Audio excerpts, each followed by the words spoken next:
Vamos a leer en el nombre del Padre, del Hijo y del Espíritu Santo. Aquí en el capítulo 8, versículos 1 al 3 del profeta tocayo Ezequiel. Dice así la palabra del Señor. 8, en el 6º año, en el mes 6º, a los 5 días del mes, aconteció que estaba yo sentado en mi casa, y los ancianos de Judá estaban sentados delante de mí. Y allí se posó sobre mí la mano de Jehová el Señor. Y miré, y aquí una figura que parecía de hombre.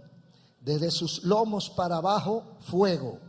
Desde sus lomos para arriba, parecía resplandor. El aspecto de bronce refulgente.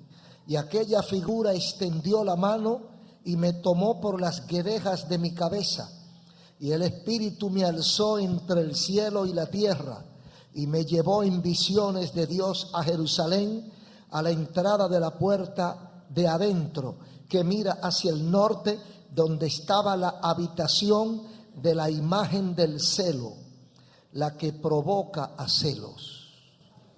Amén. Ese es el tema que queremos tratar en esta oportunidad, la imagen del celo, no del cielo, del celo. Celo es lo que la gente siente cuando lo provocan. Celo es lo que un hombre siente cuando ve a su mujer complaciente con otro varón. Celo es lo que siente una mujer cuando ve a su esposo muy romántico, pero no con ella. Celo es lo que siente un niño cuando usted acaricia a otro frente a él. Se levanta y va donde usted, como quien dice, yo estoy aquí. ¿Qué pasa? Quiero compartir con ustedes sobre Israel, la visión que tuvo Ezequiel sobre la situación espiritual del pueblo de Dios y sobre una serie de episodios que yo le llamo escalinata de perdición que tuvo Israel y que podemos tener nosotros, porque Israel no es más que un espejo del pueblo de Dios o de la gente que aspira a servirle a Dios.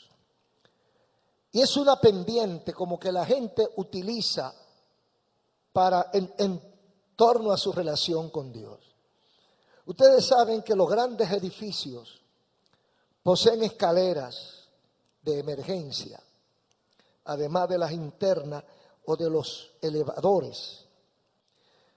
Y cuando hay un incendio, el que está arriba utiliza la escalera para alejarse del incendio. Pero el que está abajo puede usar la escalera para subir a rescatar algo.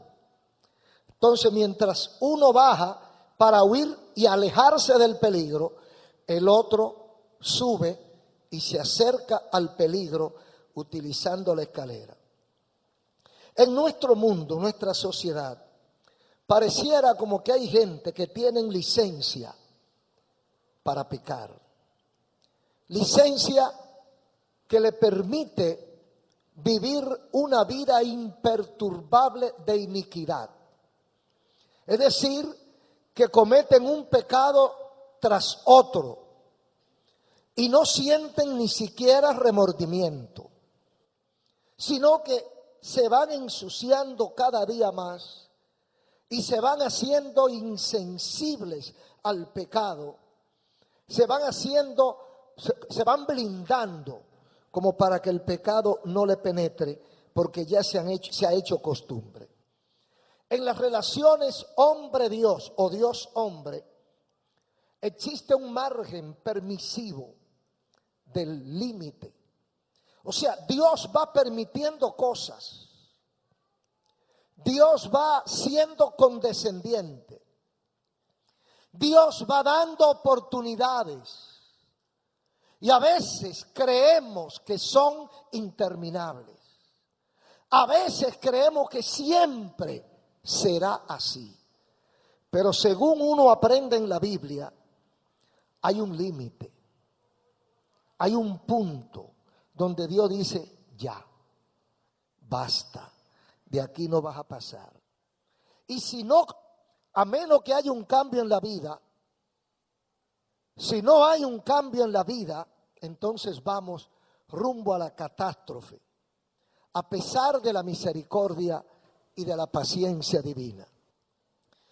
Gloria a Dios. Y yo tengo 3 enfoques que hace el profeta Ezequiel sobre la situación espiritual del pueblo que se llamó de Dios y de lo que hoy se llama pueblo de Dios, que es el conglomerado de gente que intenta servirle a Dios, que hace un esfuerzo por hacer la voluntad de Dios. Y lo hemos dividido en 3 fases. La primera es la inclinación pecaminosa humana. La segunda es el propósito redentor de Dios frente a nuestra necesidad. Y la tercera es castigo de Dios a los indiferentes, o sentencia de castigo de Dios hacia la indiferencia. Y aquí en el versículo 1 al 3 del capítulo 8 tenemos la visión del profeta.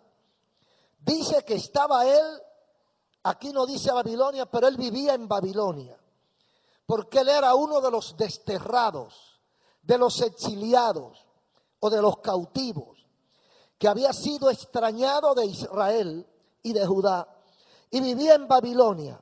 Y dice que él estaba sentado en su casa, dice, en mi casa.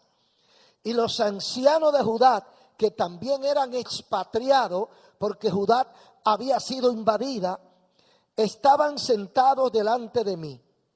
Está el profeta en su casa, en una reunión con hombres espirituales, con guías espirituales del pueblo de Judá. Y estando allí, dice, posó sobre mí la mano de Jehová el Señor. Yo no sé cómo él se dio cuenta. Yo no sé si alguno de ustedes tiene esa experiencia. Yo no sé si algún momento usted ha sentido que la mano de Dios ha posado sobre usted. Yo no sé si usted en algún momento ha sentido una visitación especial, extraordinaria, no acostumbrada de Dios. Él no está provocando a Dios. Él está sentado en su casa. No dice de qué hablaban, pero es probable que hablaran de la situación política de Judá. Y estando él hablando con esos hombres, guías espirituales y religiosos, dice, se posó sobre mí la mano de Jehová. Y cuando se posa la mano de Jehová sobre mí, versículo 2, miré. Y he aquí una figura que parecía de hombre. Él está diciendo lo que él percibe, no lo que era, sino la forma de él comunicar la experiencia que él está teniendo. Una figura que parecía de hombre. Desde su lomo para abajo fuego y para arriba resplandor. Y aquella figura extendió la mano y me tomó y me sostuvo entre el cielo y la tierra. Y yo miré hacia Jerusalén, porque ese era el propósito de Dios. Lo hizo mirar a Jerusalén, extendió la mano, lo tomó, me alzó y me llevó a Jerusalén. Dios toma al profeta en visión, lo levanta y lo lleva a Jerusalén. Y lo pone a mirar hacia el templo, hacia adentro del templo, para que viera lo que había allí. Y dice aquí, me llevó en visiones a Jerusalén, a la entrada de la puerta de adentro, que mira el norte, donde estaba la habitación de la imagen del celo, la que provoca celo. Aleluya. ¿Cuál era el propósito de Dios? ¿Qué buscaba Dios? Dios quería enseñarle al profeta lo que estaba ocurriendo en el templo de Jehová.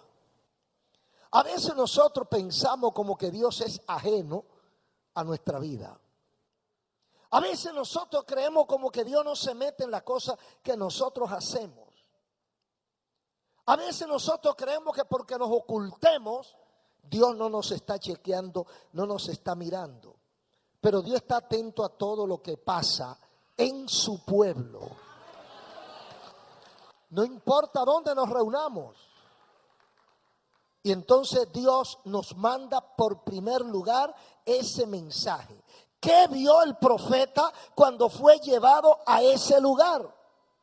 La imagen del celo. ¿Quién es que dice que esa es la imagen del celo? Dios. ¿Quién es que siente celo con esa imagen?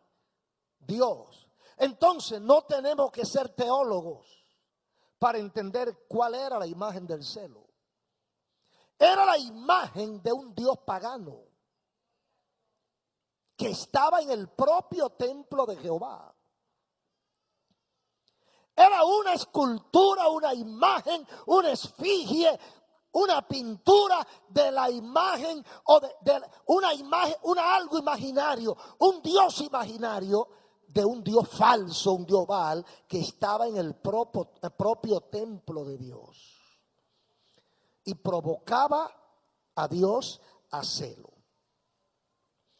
Entonces ahí comienza el problema del pueblo de Dios, provocando el celo de Dios. ¿Qué vio el profeta? ¿Qué más vio?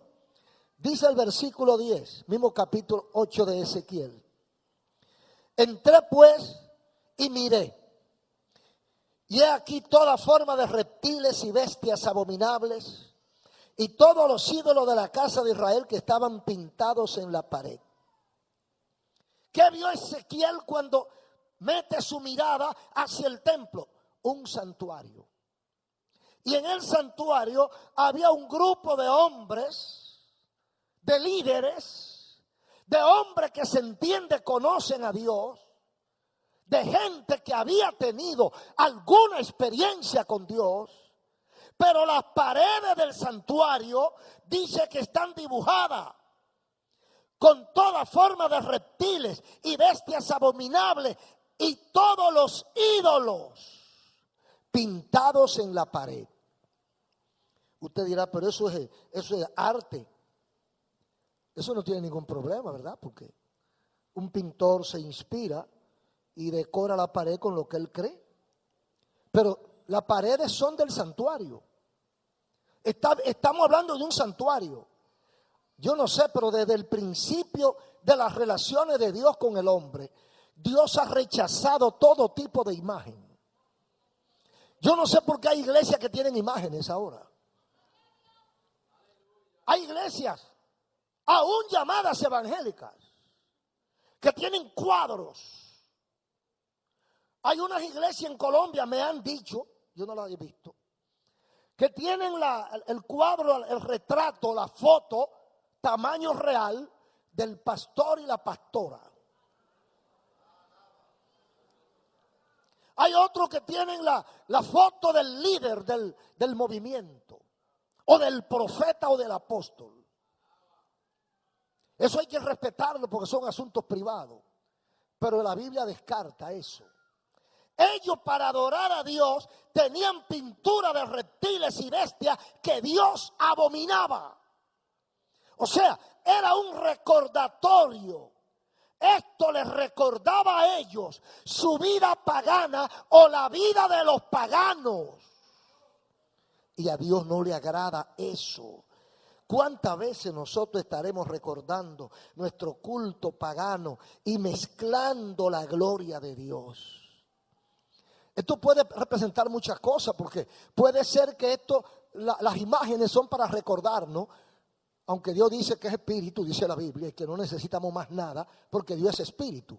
Y lo que le buscan en espíritu y verdad es necesario que le adoren. Juan 4:24. Pero hay gente que dice que necesita ver algo. para poder adorar. Entonces ellos necesitaban ver algo. ¿Qué veían? Ídolos. Porque como Dios es espíritu, a Dios no se le puede pintar. Entonces ellos pintaban ídolos y adornaban la casa para ellos poder meditar. Un santuario recordando la vida pagana. Dios lo descarta. Es lo primero que ve el profeta, y yo diría que el primer escalón hacia abajo, alejándose de Dios y acercándose al peligro. Versículo 11. Y delante de ellos, de los ídolos, 70 varones de los ancianos de la casa de Israel, cada uno con su incensario en su mano. Hermano, Ezequiel profeta está en Babilonia, capital de los caldeos, Irak. Dios lo lleva en visión a Jerusalén para que vea lo que el reducto de su pueblo está haciendo. En medio de una crisis como la que tiene Jerusalén en ese momento, los varones de Dios, versículo 11, 70 varones de los ancianos de la casa de Israel, están cada uno con su incensario en su mano, el instrumento de la petición, de la oración, de la intercesión, donde echaban el incienso para que subieran las oraciones. Están oficiando culto clandestinamente en un santuario pagano. Pero ellos lo están haciendo conscientes de lo que está pasando. Ellos saben dónde están, por eso están ocultos. Entonces Dios lleva al profeta para que vea lo que está pasando. Es una visión, pero era real. Entonces el profeta va y observa a estos hombres rindiéndole culto a imágenes. Tres cosas quiero ver aquí en esta acción de los ancianos, hombres en quienes el pueblo confiaba, hombres que eran guías espirituales del pueblo. El pueblo sabe que su Dios se llama Jehová de los ejércitos. Israel sabía quién era su Dios. Entonces, si esta gente está rindiendo culto dentro de una habitación oculta, pintada con ídolos, reptiles y bestias, y delante de ellos están postrados, cada uno con su incensario en su mano, el pueblo no podía saber eso. Entonces, ¿qué están haciendo? Están engañando. Engañaban al pueblo en primer lugar. Esto es una acción de engaño, porque si lo hacen fuera, hasta lo apedrean. Ahora, segundo, están desafiando a Dios. ¿Por qué no hablan con Dios? ¿Por qué no están de rodillas orando y hablando con Dios? ¿Por qué no están gimiendo delante de la presencia de Dios? No, están delante de los ídolos. Y en tercer lugar, parece que ellos o desconfiaban de Dios o no conocían a Dios. Solamente así se adora un ídolo. Cuando usted ve a una persona utilizando un ídolo, un Dios falso, un Dios intermedio, es porque o no confía en el Dios verdadero o no conoce al Dios verdadero. Porque si usted conoce al Dios que nosotros conocemos y confía en el Dios que nosotros conocemos, usted no pierde su tiempo orándole a un ídolo, a un Dios falso o a un santo inventado por los hombres. Eso está claro. No necesita explicación. El ignorante es el que adora ídolos. El que conoce al Dios verdadero dice: yo no necesito el ídolo. Yo no necesito la imagen. Yo no necesito la escultura, porque yo tengo acceso directo. Si yo estoy buscando un mamotreto de yeso para que me comunique con Dios, pudiendo yo comunicarme directamente, yo estoy loco o soy demasiado tonto. Entonces algo pasaba con estos hombres. Eran representantes espirituales del pueblo, pero o engañan al pueblo, o desafían a Dios a propósito, o no conocen a Dios. Las tres cosas se pueden dar. Engañan al pueblo, porque hay gente que en la iglesia es una cosa y en la calle es otra. Entonces hay gente que se presentan de una forma afuera y cuando en la habitación oculta, entonces ellos son ellos. No son la pantalla que presentaron. Entonces parece que ellos engañaban al pueblo, haciéndose pasar por lo que ellos no eran. En segundo lugar, si ellos conocían a Dios, era una provocación directa, era un desafío a las alturas y eso es peligroso, no se lo recomiendo a nadie. Tercer escalón hacia la perdición, versículo 12 del capítulo 8 de Ezequiel profeta. Entonces, y me dijo, hijo de hombre, ¿has visto las cosas que los ancianos de la casa de Israel hacen en tinieblas, cada uno en su cámara pintada de imágenes? Hermanos, estaban engañando. Le estaban vendiendo una cosa al pueblo y ellos estaban haciendo otra. Estaban diciendo que ellos hablaban con Dios. Ellos hablaban con las imágenes. Cuando salían de ahí, de ese santuario, ellos a lo mejor le decían un cuento al pueblo. Jehová dijo tal cosa. Jehová dijo que te va a prosperar. Pero no le dicen que lo primero que Jehová dijo fue, arrepiéntanse. Porque Dios va a prosperar, pero primero hay que arrepentirse. Dios bendice, pero primero hay que limpiarse. Porque lo más catastrófico sería que Dios bendiga a un sucio. Porque entonces multiplicará su suciedad. Entonces Dios primero lo limpia, Dios primero lo cambia, Dios primero lo transforma y luego lo bendice.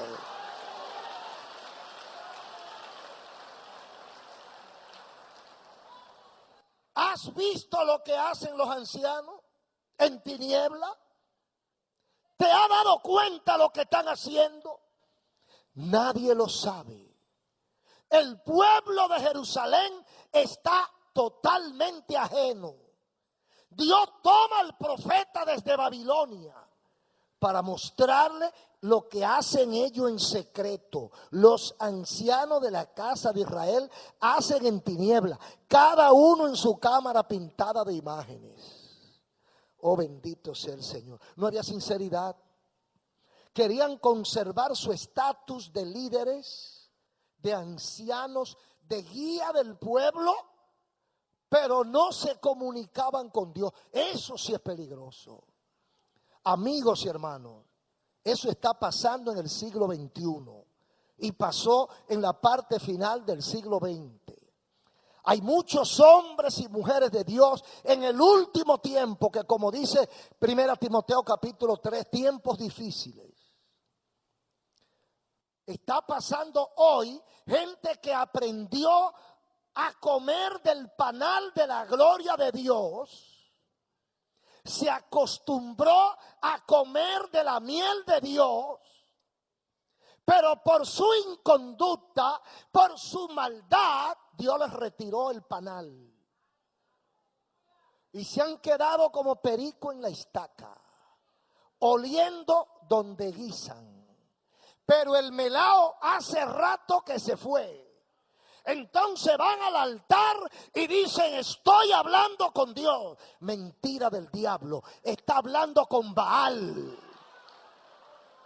Por eso hay tanta gente hablando en nombre de Dios y lo que hablan es mentira y lo que dicen es dañino. Porque el contacto con Dios ya se ha perdido. Oh, gloria a su nombre. Esta gente había perdido la comunión con Dios, pero le daba vergüenza que el pueblo lo supiera. Entonces se rodearon de brujería, de un santuario pagano, para decirle al pueblo que están hablando con Dios. Y cuando salían con un mensaje, pero un mensaje inventado por ellos. Jehová acaba de decir tal cosa. Por eso es que no se cumple, porque es que Jehová no ha dicho nada. Cuando Dios habla, se cumple porque se cumple. Bendito el nombre de Jesús. Entonces Dios vio Ellos estaban en la cámara secreta, dice aquí, versículo 12, haciéndolo en tiniebla, en su cámara cada uno, en su habitación. Entonces Dios lo vio, y no solo que lo vio, sino que mandó al profeta donde ellos. Le mandó el profeta para que los viera. Entonces, a veces nosotros se nos olvida que lo que hacemos en oscuridad, Dios lo ve. Aunque estemos solos, aunque nadie me esté oyendo. Por eso es que hay que tener cuidado, hermano. Usted no le está sirviendo a un muñeco. Usted no le está sirviendo a un Baal, a una estatua, a un recuerdo. Usted le está sirviendo a un Dios vivo. Y ese Dios vivo es muy bueno, pero es peligroso. Porque ve donde quiera que nos metemos. Y va más allá de ahí. Ve las intenciones de nuestro corazón. Usted aquí puede engañar al pastor, puede engañar a los líderes, puede engañar a la iglesia entera, pero en el momento que usted menos lo espera, ahí está la mano de Jehová. El brazo de Dios le puede castigar de mala forma.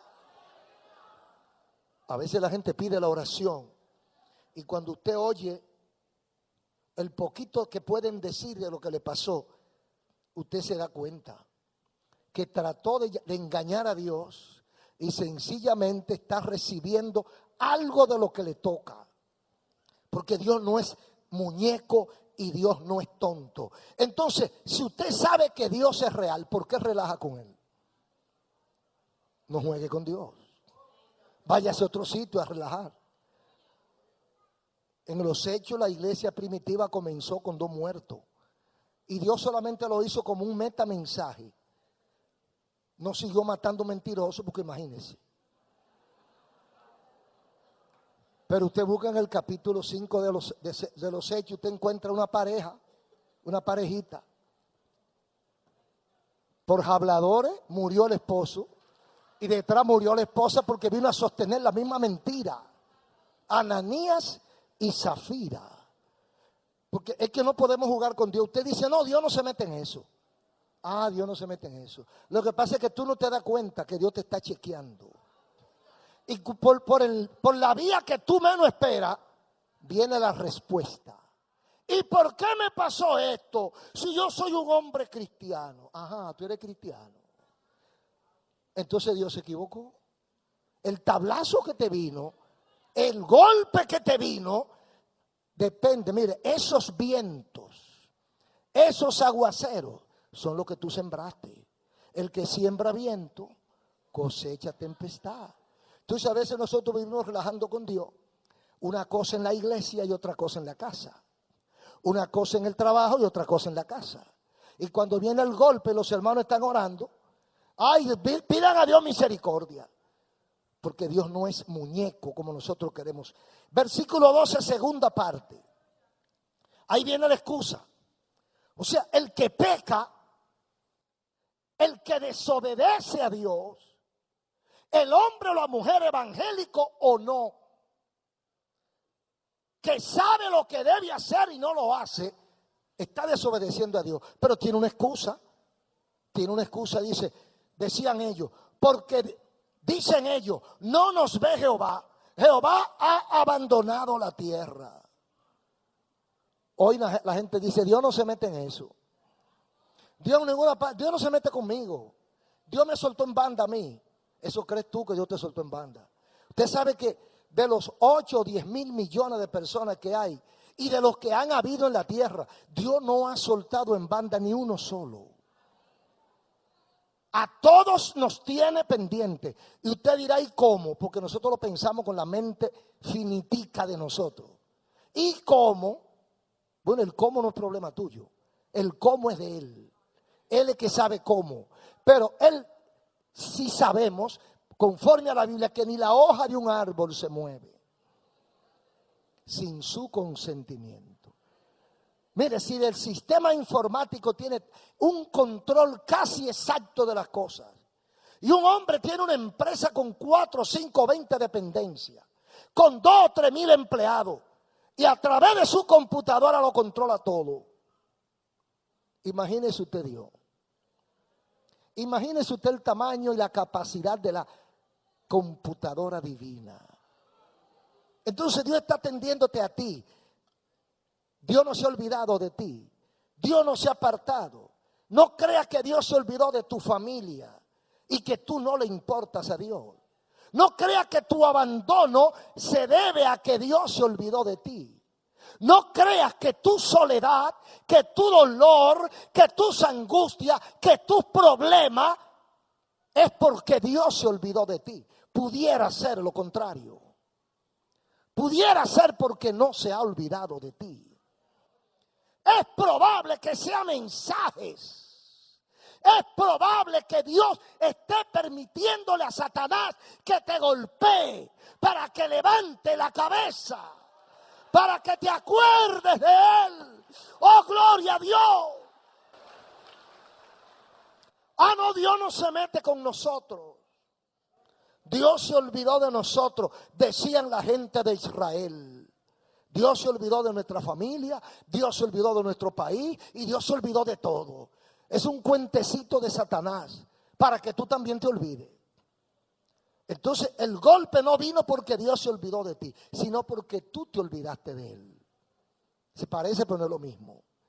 Yo me aparto, yo me alejo y viene el golpe. ¿Para qué? Para que yo recuerde, dice el Salmo 91, el que habita al abrigo del Altísimo morará bajo la sombra de su omnipotencia. Entonces cuando yo me salgo del abrigo del Altísimo, me golpea el sol de la prueba. Entonces cuando yo siento esos golpes tan fuertes, yo tengo que reflexionar. ¿Estoy yo dentro del abrigo o me salí del abrigo? ¿Cuándo me salí? ¿Qué hice para salirme? ¿Cuándo me equivoqué y me salí de la cobertura celestial? Entonces viene el golpe. No es que Dios se ha olvidado de ti, es que tú te saliste de su onda. Es que no hay señal, porque tú la rompiste, tú la cortaste, tú te escondiste y Dios no te obliga. Cuando el castigo viene, no es porque Dios dejó de amarte, es que tú te saliste de su cobertura, es que tú renunciaste a su protección y el seguro no te cubre. Lo rechazaste, no te cubre. No es que Dios es malo, malo eres tú. Malos somos nosotros, habiendo tantas bendiciones y yo comiendo algarroba junto con los cerdos. ¡Oh, gloria a Dios! Habiendo tanta paz, tanta felicidad en la comunión con Dios y usted en una discoteca bebiendo romo para buscar alegría. Inconcebible. Usted no puede conseguir lo que busca en esos lugares. Tiene que acercarse a la fuente. Bendito sea el nombre del Señor. Entonces aquí en el versículo 14 aparece un sustituto. Como Jehová me abandonó, como Dios no se acuerda de la tierra, versículo 14. Y me llevó a la puerta de la casa de Jehová. Y aquí que mujeres que estaban allí sentadas indechando a Tamuz. ¿Dónde me llevó? A la puerta de la casa de Jehová. ¿Qué es la casa de Jehová? El templo. Me llevó a la puerta del templo. ¿Y qué encuentro? Un grupo de mujeres piadosas orando sentada a Tamuz. ¿Quién era Tamuz? ¿Y cuáles son sus implicaciones? Tamuz era una leyenda, Siria Caldea. Se habla de un pastor elegante y hermoso que lo mató un jabalí y que la diosa Istar apareció como por arte de magia y los rescató, los resucitó y lo volvió a la vida. Entonces se convierte en un ídolo, en una imagen, en un dios, Tamuz, y le rinden culto porque a través de él se resucitan las situaciones se mejoran las situaciones, la tierra vuelve a producir, etcétera. Entonces encuentra un grupo de mujeres que en vez de estar orando a Jehová, en vez de estar clamando al Dios de Elías, en vez de estar hablando con el Dios de Moisés, están orándole a Tamuz. quién le estás tú orando? ¿A quién le estás tú clamando? ¡Oh, gloria a su nombre! ¿Hasta cuándo vamos a perder nuestro tiempo orándole a Tamuz?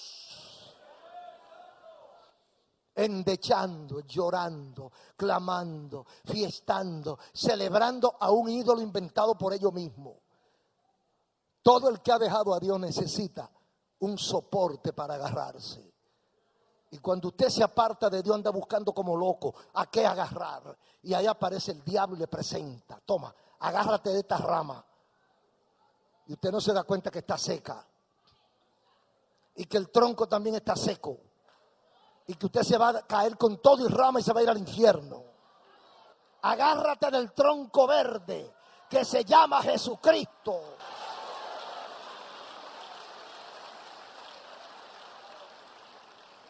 Aleluya. Versículo 16. Y me llevó al atrio de... Oiga, es un tour. El Señor le está dando un tour al profeta Ezequiel. Vamos por el quinto paso, por el sexto paso. Mire, en primer lugar lo lleva al santuario pagano. Y encuentra el santuario adornado y no de la gracia de Dios. Óigame, son tantas cosas que el Señor le pone a uno. El altar adornado y no de la gracia de Dios. El único adorno que vale es el adorno de su gracia. Oh, gloria a Dios. Ahí no vale sustitutos. Ahí no vale artimaña que usted se invente. Hay gente que creen que van a provocar la gracia de Dios con imágenes, con adornos, con bailecitos, con danzarina, con uniforme, con... reprende toda esa malicia. Es por gracia. Oh, gloria a Dios. Pero cuando se va la gracia, hay amuletos. Hay oraciones falsas. Cuando se va la gracia, tenemos que buscar algo para llenar. Yo les recomiendo que mejor deje eso y vaya de rodillas delante de la presencia de Dios.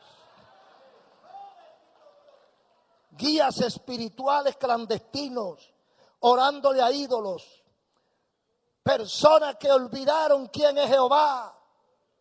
Personas que se excusan diciendo que están adorando ídolos porque Jehová no los escucha. Y entonces, si Jehová no te escucha, varón, ¿tú crees que el ídolo te va a escuchar? Oiga, pero hay que ser loco. Uy, ¿cómo usted va a dejar un Dios vivo, poderoso, que le ha demostrado que le ha hecho cosas para irse donde un bendito muñeco? Adorar un muerto.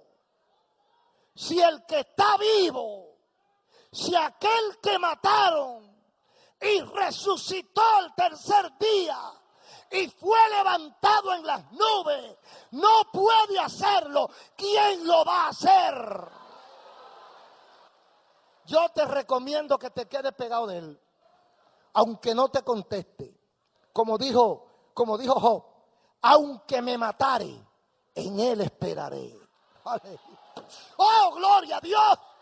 Aunque me maten, él creo.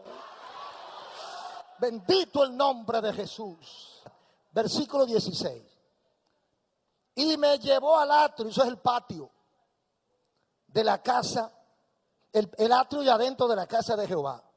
Y aquí junto a la entrada del templo de Jehová, como 25 varones, sus espaldas vueltas al templo de Jehová y su rostro hacia el oriente, adoraban al sol postrado. Usted lo cogió el hilito. Espalda a Dios y el frente al sol. Porque para ellos el sol era un Dios.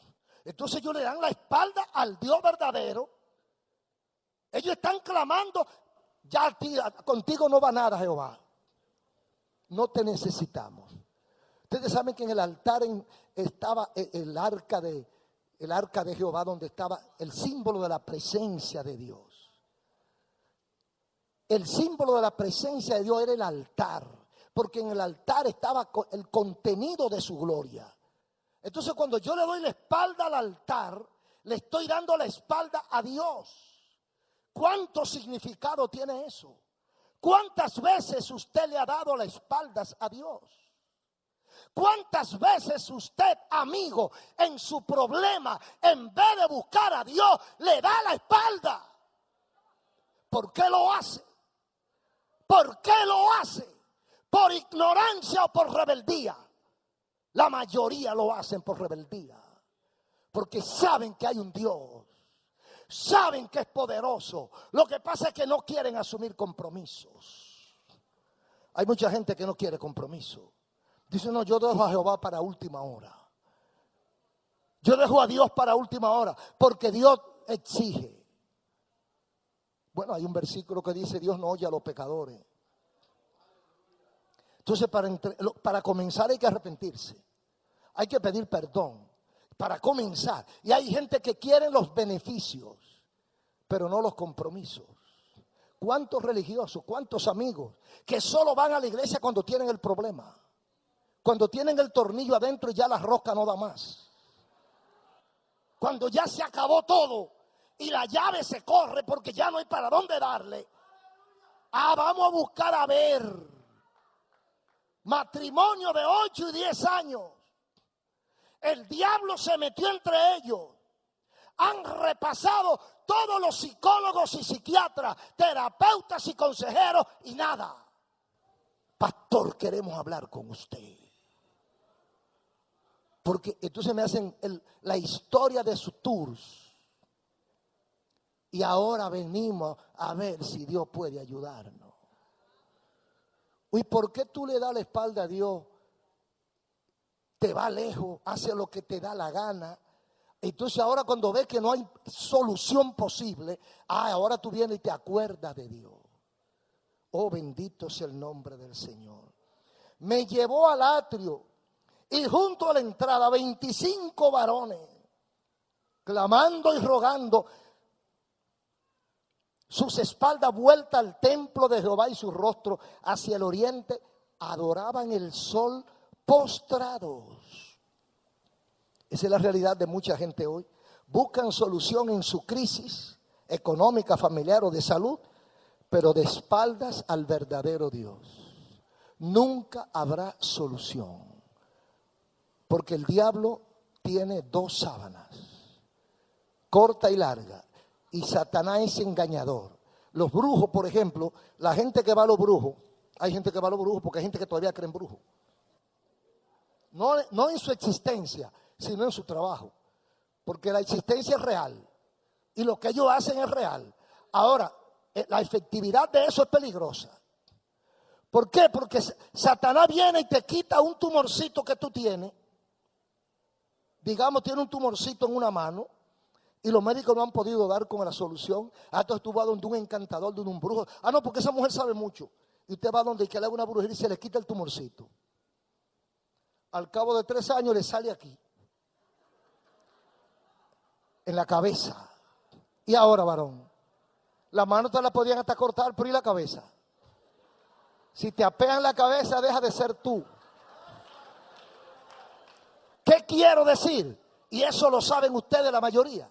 Satanás cura una y produce 10. Satanás te corrige un problema y te crea 20. Peores cada uno. Porque es engañador, es poderoso, pero es malo. ¿Y cuántas víctimas hay de él?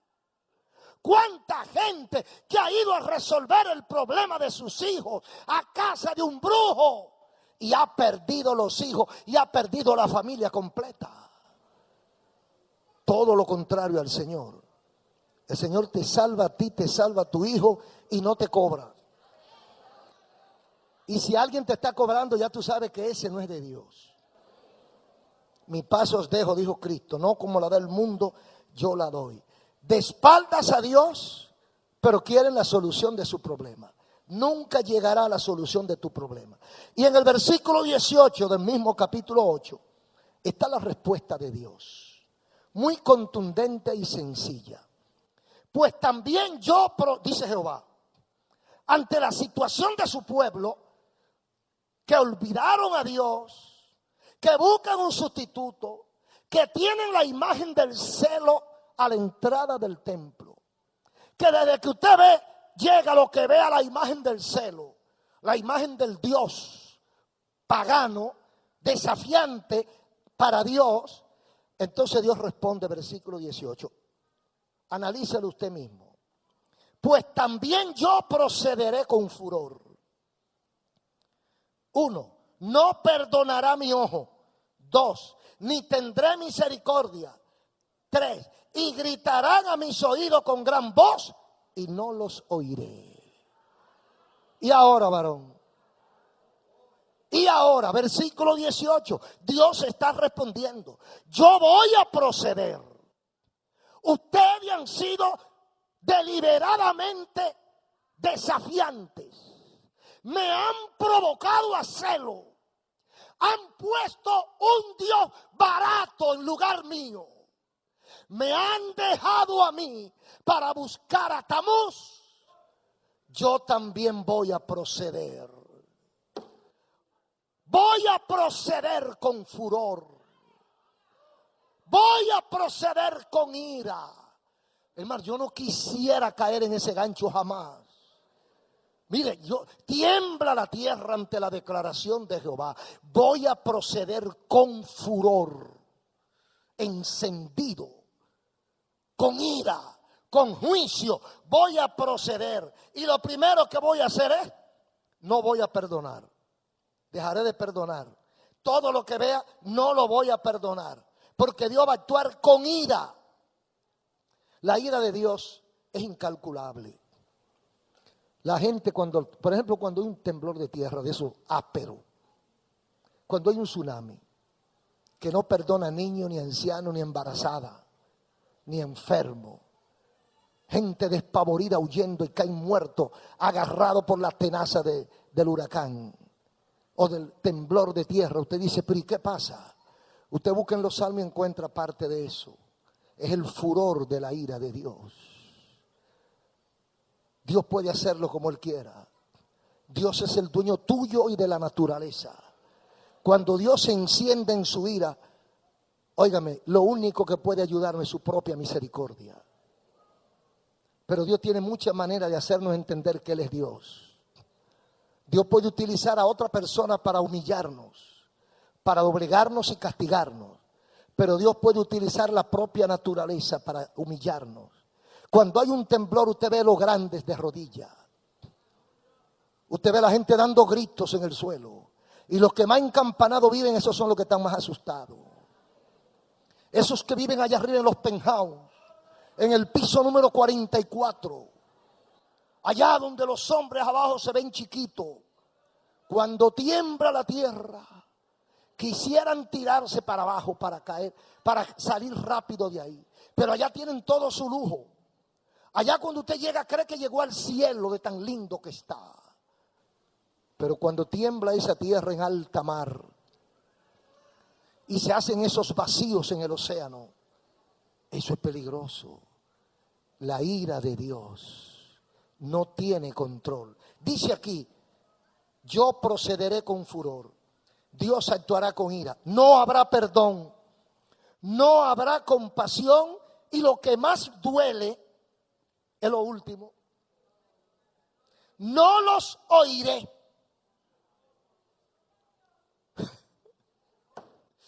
Oh, gloria a Dios. Ciego, sordo y mudo. Y al pueblo dando gritos, no los escucho. Aleluya. Oh, qué grande es cuando usted sabe que puede hablar con Dios y Dios lo escucha. Qué consuelo llega a nuestra vida. Cuando usted en su problema de angustia, en su desesperación, en el peligro inminente, usted dobla las rodillas y dice, mira, todos los amigos se me han negado. No tengo fuerza humana para detener esta catástrofe. Y usted cae de rodillas y clama a Dios. Jehová, Dios de Abraham, Dios de Elías, aquí está tu siervo. Y usted recibe esa respuesta, esa ayuda, ese consuelo, esa mano poderosa que lo toma y lo levanta. Pero qué grande cuando usted no tiene a quien clamar. Cuando Dios le dijo que no te va a escuchar.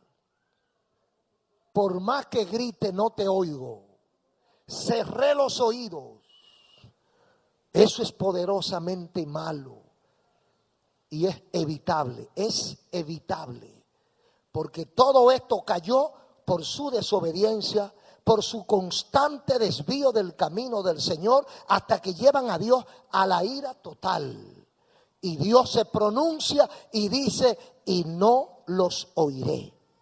Óigame, cuando Dios llega a ese punto, por eso fue que comenzamos diciendo que hay gente que se cree que tiene licencia para pecar. Y no sabe que la misericordia de Dios, que se maneja a través del mecanismo de su propia paciencia, tiene un límite. Hay un momento en que Dios dice, ya. Oiga, y cuando Dios dice ya, no hay manera de cambiarlo. Porque es que ya no te va a escuchar para que entren en acuerdo. Porque ya dejó de oírte. ¿Vas a esperar que Dios cierre sus oídos hacia ti? ¿Vas a esperar que Dios te cierre los oídos y que le ponga los 7 candados y lance la llave al mar? ¿Qué estás esperando en tu situación espiritual? ¿Cuántas lágrimas has derramado? Pero Dios ha mandado a alguien. Sí, qué bonito es eso. Aquí miles de testimonios. Yo tengo también. Que hemos clamado a Dios y Dios ha enviado, yo digo que un ángel. Y ha llegado hasta nosotros con la solución en las manos. Pero qué grande cuando usted no tiene a quien clamar. Cuando usted es huérfano de padre y madre. Ah, no, que yo voy a llamar a mi papá. Yo no tengo papá. Yo no tengo mamá. Se murieron yo pequeño y no conozco mis tíos ni mis abuelos. Estoy solo en la vida, no tengo a quien clamar. Cuando usted se aparta de Dios, cuando usted es persistente en su pecado, cuando usted continúa en contra de la voluntad de Dios en pecado y Dios cierra su oído, usted es peor que un huérfano. Por eso es que hay gente que se pega un tiro. Hay gente que llega a la conclusión de que no hace nada en el mundo y se quita del medio, pero cree que va a resolver con eso. Y ahí es que comienza su calvario. Porque ahí sí es verdad que comienza el problema. Tratemos de no llegar a ese punto.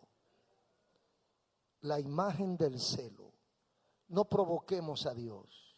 ¿Y cómo provoca usted a Dios? ¿Cómo yo puedo provocar a Dios? Poniendo a algo o a alguien en lugar de Él.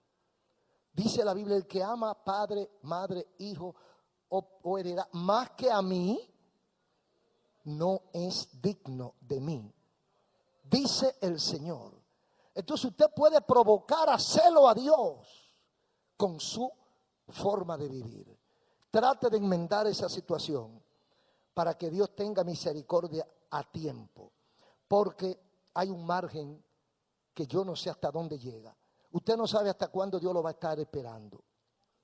¿Cuántas veces Dios te ha llamado? ¿Cuántas veces Dios te ha hablado? ¿Cuántas veces tú has escuchado la voz de Dios? Por los oídos, por los ojos o en el corazón. ¿Cuántas veces un niño te ha hablado? Y tú dices, me está hablando Dios. ¿Cuántas veces usted ha oído un mensaje bíblico? Y usted dice, Dios me acaba de hablar. ¿Cuántas veces usted ha tenido un sueño? Y usted despierta llorando y temeroso. Me voy a convertir porque Dios me está llamando. ¿Cuántas veces Dios te ha llamado y tú has dicho no? Después, ¿sabes tú cuál será el último día en que Dios te va a llamar? ¿Por qué Judas se ahorcó? Porque Dios dejó de oírlo. Cuando Dios dice no, cuando el infierno se abre, cuando el cielo se cierra, mejor es no haber existido. Tú tienes una oportunidad hoy de reflexionar y no seguir provocando a Dios. Termino con esto. Fuimos creados para gloria de su nombre. Somos criaturas y hechuras de Dios. No se concibe que vivamos lejos de Dios. Es imposible la vida apartado de Dios. Hoy Dios ha mandado a Jesucristo para que todo aquel que en Él cree no se pierda, mas tenga vida eterna. Un aplauso al Señor.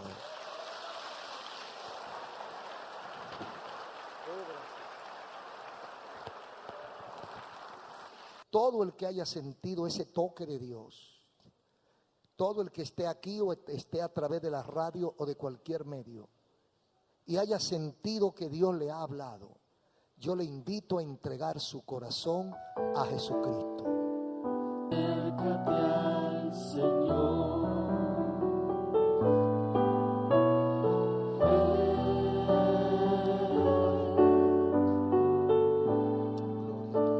Que tienes el perdón. Acércate a Jesús. ¿Quién es el primero? ¿Quién es la primera? Aleluya.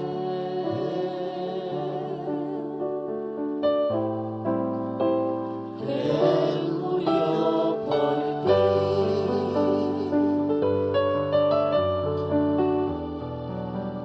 Sé valiente y no te aflijas, porque Cristo te ha encontrado. Él bajó desde su trono para venirte a salvar. Dios bendiga al caballero. Dios bendiga a la señora.